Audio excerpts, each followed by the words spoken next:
All right, like always, appreciate everybody coming to cover Penn State football. Appreciate that. Kind of summarize the Illinois game like I do each week. You know, when you talk about the key statistics, you know, the turnover battle, we won that 3 turnovers to 0. Our defense did a great job of creating turnovers. Our offense did a really good job of protecting the football. Really should have had 4 turnovers in the game. Penalties is an area we have to get better. Have not been strong in that area.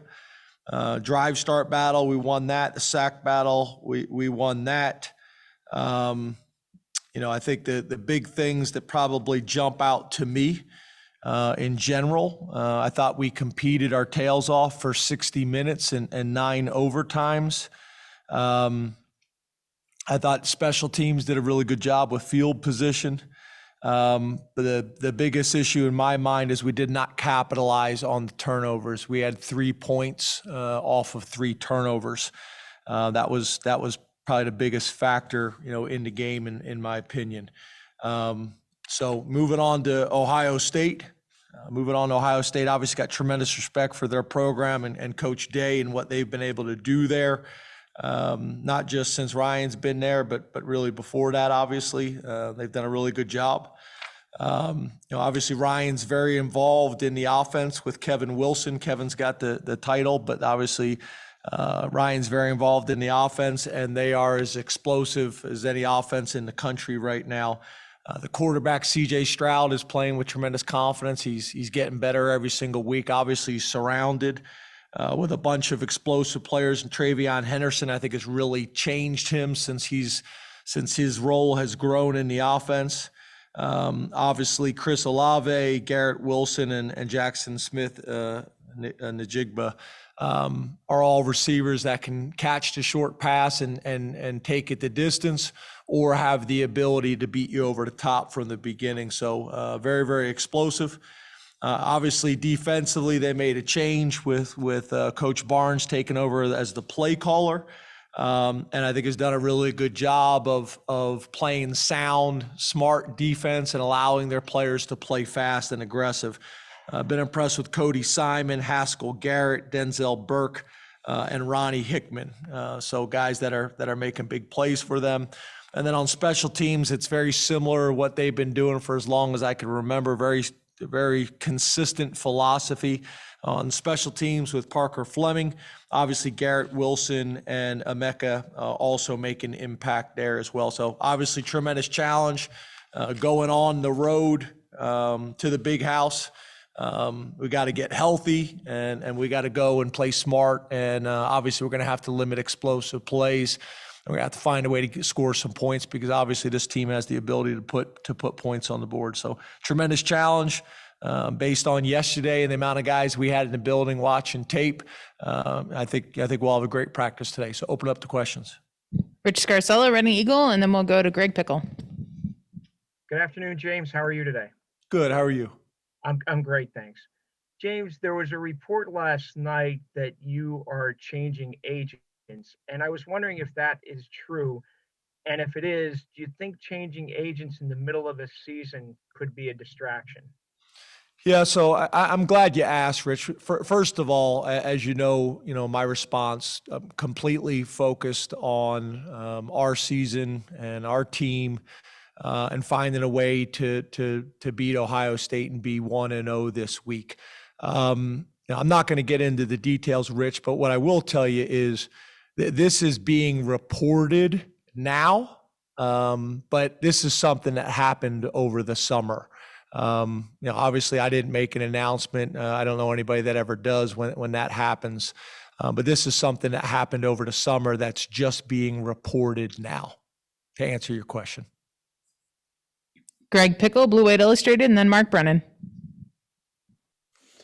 Good afternoon, James. How you doing? Good. How are you, Greg?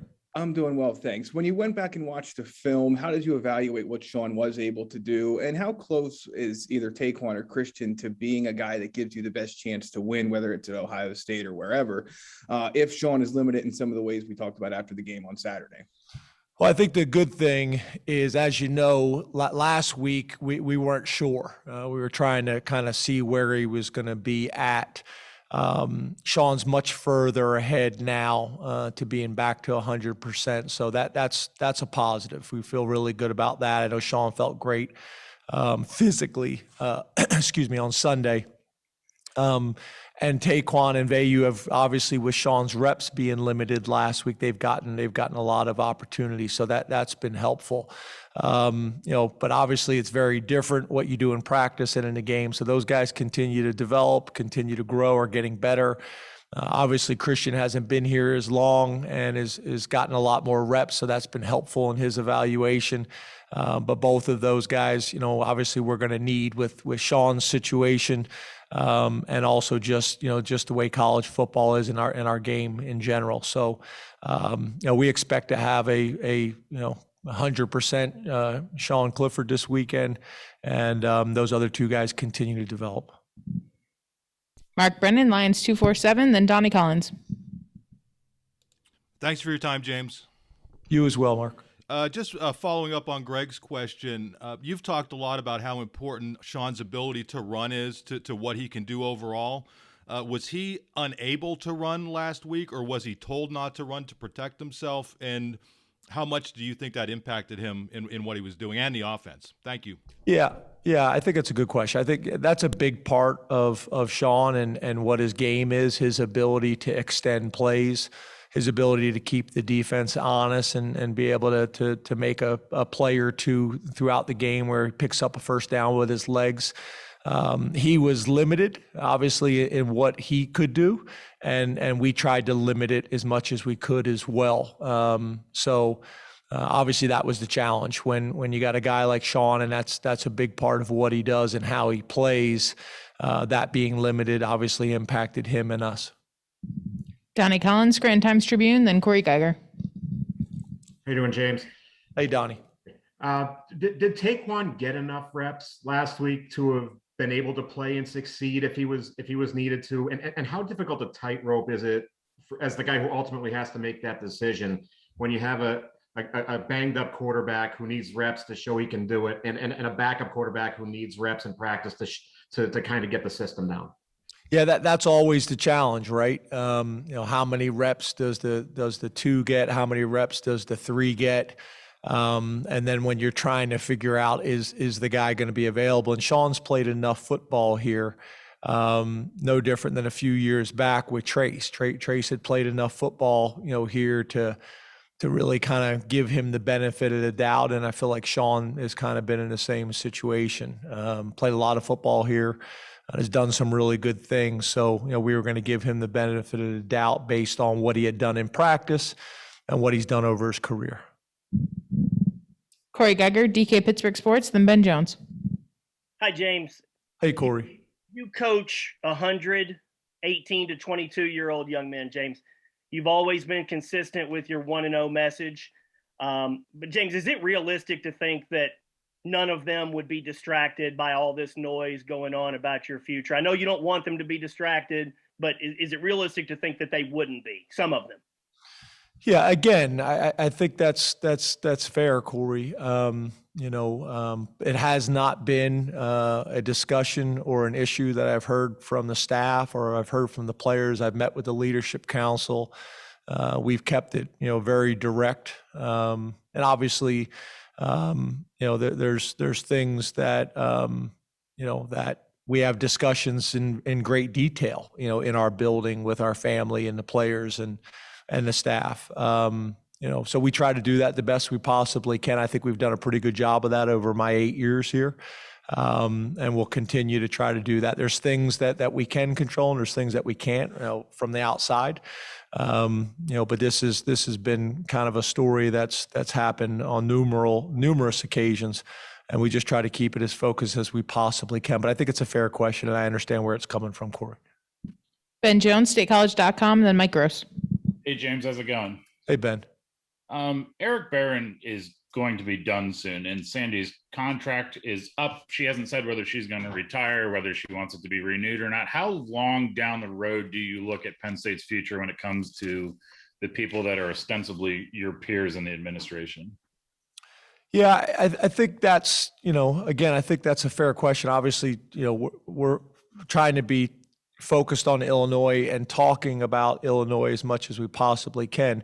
And Ben, you and really a lot of the local guys that have covered this for a long time, there's been a lot of, unusual situations. The timing of when I came to Penn State, I took the job here not knowing who the president or the AD was going to be. They were both interim at the time, which is very unusual. And then obviously when you have a president who's retiring, like Eric's actually his birthday today. I sent him a message this morning, wishing him happy birthday.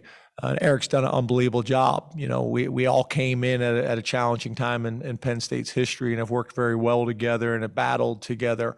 But yeah, I think, obviously you want to have an idea of what the future is going to hold. And I got tremendous faith in our board and our board leader and Matt Schuyler that we're going to get somebody great. But Eric's going to be difficult to replace. So yeah, there's a lot of moving parts, but I got tremendous faith, in our leadership, on the board. I got tremendous faith, in our leadership that's currently on campus now too. Mike Gross, LNP News, and then Audrey Snyder. Good afternoon, James. How are you? Good, Mike. How are you? Good, thanks. What have you, from watching film and talking to your staff, whatever you do, what have you figured out about why it was such a struggle to stop the run on Saturday? Yeah, a couple things. Obviously, they gave us a formation that we had not seen on tape and made some adjustments to it. What I would say, Mike, is at the end of the day, we held them to 10 points. We've been a little bit of a bend but don't break defense all year long. We've been really good at stopping the run. We did have challenges there. Obviously, just like we're dealing with Sean on offense, we've had some injuries on defense. So some guys' rep counts have gone up. But we've done a really good job of stopping the run, not only this year, but historically. So, they had a nice little wrinkle that caused us some challenges. There's no doubt about it. We were able to make some adjustments as the game went on. Obviously, we've had some thorough discussions since. Some things that obviously you look back after the fact and say, we'd like to have done this or could have done this. But again, at the end of the day, in college football, we held them to 10 points, and that should have been enough to win the game. Audrey Snyder, The Athletic, then Ali Barubi. Hey, James, you just mentioned Eric Barron and kind of your confidence and your faith in them getting that right. Are you committed to being the head coach here beyond this season? Yeah, obviously I've been asked this question multiple times, and my focus is completely on Illinois and this team and this program. I think I've shown over my 8 years my commitment to this university and this community, and that's kind of my statement. Ali Barubi, ABC 27, then John Sauber. Hey, Coach, how are you? Hey, Ali, good. How are you? Good. A few weeks ago, when we were talking about the 5-0 start, you mentioned that sometimes praise can be just as dangerous as criticism for players and their mentality. Where do you think the team is at now that there's a couple losses and they're trying to kind of find their way here? How do you stop kind of like the roller coaster that maybe some of these players are going through? Well, I think that's where, obviously our Lash building and our practice fields, that's a place where our guys come and it's a family and we're very supportive of one another and compete like crazy. I think that's the thing that we have to do a great job is when our guys come into the building, that's kind of their place, kind of a second home. And because there's a lot of noise out there always is. This is college football. When things are going well, everybody's patting you on the back. When you have a loss, there's challenges that come with that, and there's criticism that comes with that. I thought we had a really good practice and meetings on Sunday and discussed those things in detail. I think our guys have responded well. Obviously, we got a tremendous challenge, to go on the road against Ohio State, to go against one of the most explosive teams in the country. But we've been in these types of battles before, and I know our guys will respond well, and so will our staff. John Sauber, Center Daily Times, then Adam Rittenberg. Hey, James. For the last 5 years, you guys have followed your first loss with an immediate loss after it. Is there something to that? I know you have your 1-0 mantra, but it seems like these losses are bleeding into the next week when it's the first one of the season. Yeah, again, I think that's a fair question. We talk a lot about resiliency and being able to bounce back as soon as you possibly can. That's where the 1-0 mantra is so important, because I think guys, a lot of times, their approach and their mentality, especially in the college football playoff era, these things can get magnified. Wins can get magnified. Losses can get magnified. So keeping our guys as focused as we possibly can, and that's challenging. Obviously, and it's even more important when you play a really challenging schedule like we do on our side of the conference, and the out of conference games that we play makes it even more challenging. So that mentality and that approach of 1-0 is really important to help you get through situations like you're describing, John. Adam Rittenberg, ESPN, then Joe Giuliano. Hey, James, hope you're doing okay. As you've studied the run game from the Illinois game and just the rest of the season, what are some of the themes that are emerging in terms of getting that particular element of your offense on track here? Yep. Yeah, we got to be more physical up front. I think that's really important. We got to get vertical push with the O-line and the tight ends. I love those guys. I know where their heart is. I know where their mentality is. I know what their approach is like. And I know having some lengthy discussions with Coach Troutwine about that as well. Now it's translating it to the practice field, and it's translating it to the games. We got to create more push and play to the echo of the whistle and be physical and create space. And then our running backs have got to be decisive and get downhill. And then we got to keep people honest with our perimeter throwing game, so people can't overload the box, whether it's perimeter throwing game or whether it is the RPO type stuff, to put people in conflict. So, obviously that's an area that we have got to get better at, Adam, and I understand the question. Joe Giuliano, Philadelphia Inquirer, then Daniel Gallen. Hi, James. Hey, Joe. The offense has had its share of adversity the last 2 games, with Sean going out in the Iowa game and then coming back at less than 100%. Is your offense adjusting to the adversity of that? Do you feel well enough in the last game and a half? I want to make sure I understand what you're asking, Joe. What do you mean well enough? Well, I guess you go into like the Iowa game with a game plan, then Sean gets hurt. Was there enough of an adjustment there to have a chance to win? And the same last week with Sean not being 100%. Is there a way you have to adjust a little bit to allow for that adversity? Yep, that I understand the question. So I think last week, specifically against Illinois, I mean, obviously what you'd like to do, right, is run the ball to take some of the pressure off whoever the quarterback is. And when you're not doing that effectively, then it creates, the challenge. It goes back on the quarterback's lap. And that's really who we had been the first 5 games of the year. We'd been making plays in the passing game, mixing the run in to keep people honest. But obviously when you have a shift and you have a change, or you have some injuries and you have to rely more on other things, then that becomes challenging, especially when you're not running the ball the way you need to. So I think that was the plan, Joe, this past week, was to run the ball a little bit more and take some of that pressure, but we weren't able to do it effectively enough to really be able to dictate the terms of the game. Daniel Gallen, Penn Live, and then Brandon Marcello.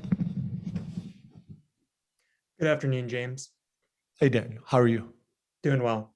You mentioned Matt Barnes taking over as the play caller for the Ohio State defense earlier. How have you kind of seen that Ohio State defense, I guess, find its footing or change over the past couple weeks? Well, I think the thing that everybody knows, it obviously this isn't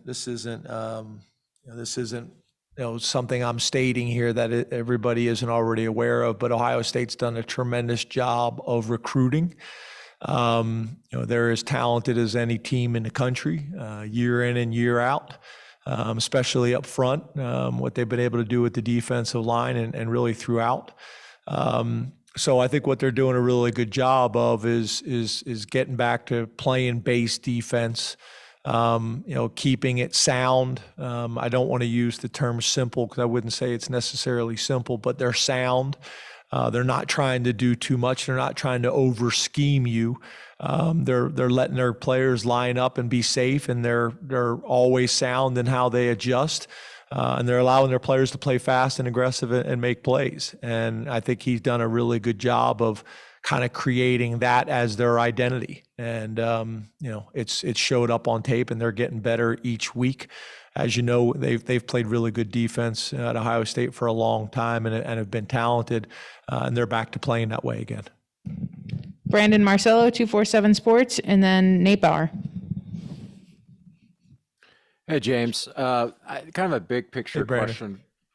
Kind of a big picture question for you about Jahan Dotson. I know it's almost seems like you just get used to his spectacular plays and almost get spoiled by it. But when you look at just the improvements he's made from last year to this season, and now some consider him the best in the country, how would you kind of, encapsulate his career and what he's meant to Penn State and what he means for you just this season too?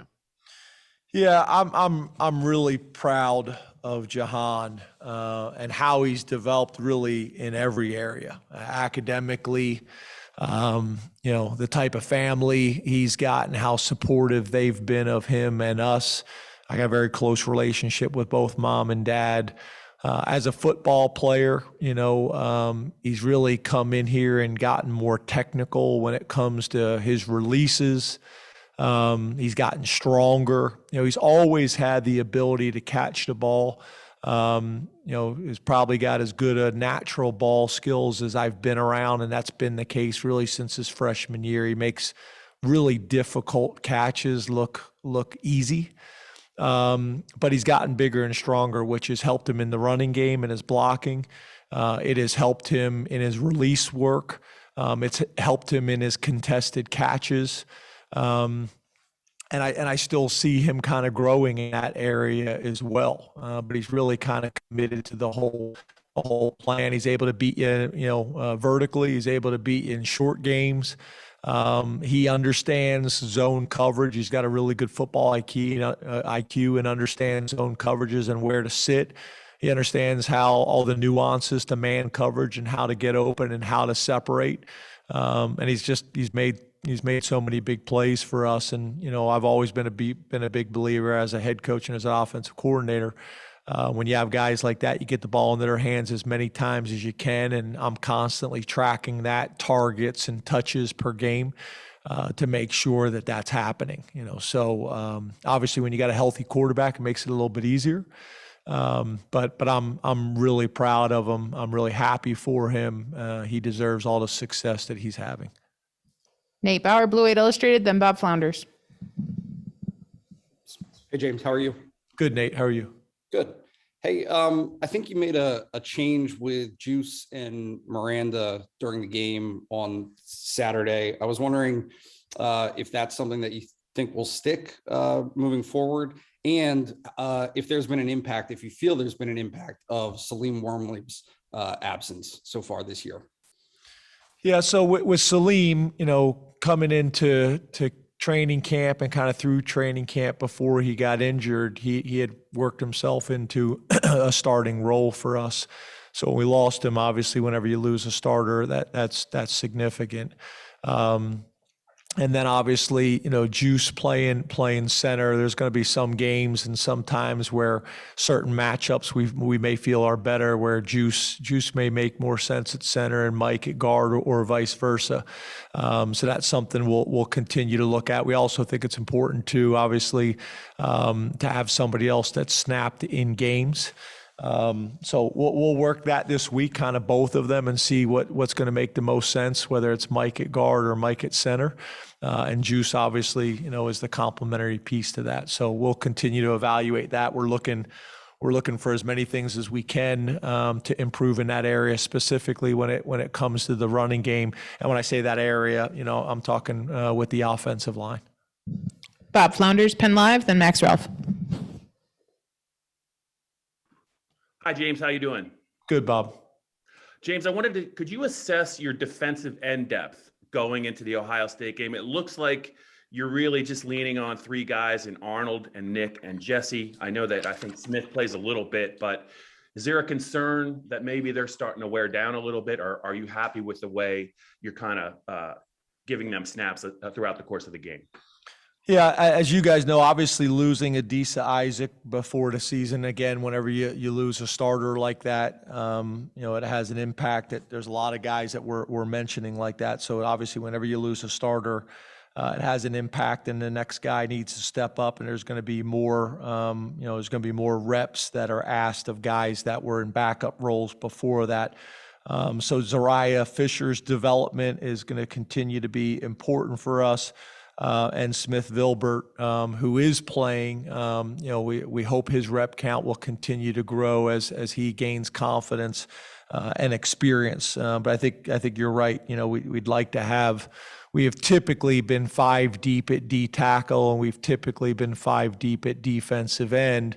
And that has not been the case, this year with injuries, especially when you lose, multiple starters, like we talked about with PJ Mustafer and Adisa Isaac, like we've already talked about. So when that happens, obviously other guys need to step up, and their reps need to increase, and their experience and their confidence needs to grow as the season goes on. So that will be important for us. Max Ralph, Daily Collegian, then John Petishnock.